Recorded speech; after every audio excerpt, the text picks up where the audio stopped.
यावर्षी तिवसा तालुक्यात बहुतांश शेतकऱ्यांनी मूग पिकाची पेरणी केली होती। यंदाच्या वेळेवर आलेल्या समाधानकारक पावसामुळे मुंगाची पिके शेतशिवारात चांगली डुलू लागली होती। त्यामुळे शेतकऱ्यांच्या आशा पल्लवित होऊन गेल्या 4 वर्षातील नुकसान भरून निघण्याची शक्यता शेतकरी वर्गात वर्तवली जात होती। मात्र अचानक पिवळसर दिसणारे व झाडाची पाने करपण्याचे प्रमाण वाढताना आढळले। यावर बहुतांश शेतकऱ्यांनी प्रथमोपचार म्हणून फवारणी सुद्धा केली, मात्र याचा कोणताही परिणाम झाला नाही।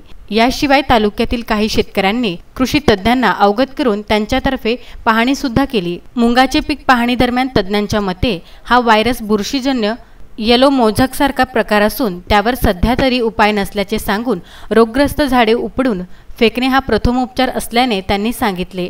मात्र अनेक शेतशिवारात या रोगाने पाय पसरून मूग पिकांना संपविल्याने काही शेतकऱ्यांनी उभ्या पिकातच नांगर फिरविला, तर काही शेतकऱ्यांचा मूग जागच्या जागी तशाच विरून गेला। त्यामुळे शेतकऱ्यांचे नगदीचे पीक हातचे गेल्याने शेतकरी वर्गात चिंतेचे वातावरण पसरले असून शासनाने मूग पिकाचा सर्वे करून नुकसान भरपाई देण्याची मागणी तालुक्यातील शेतकऱ्यांनी केली आहे। रामचंद्र मुंदाने, विदर्भ न्यूज, तिवसा।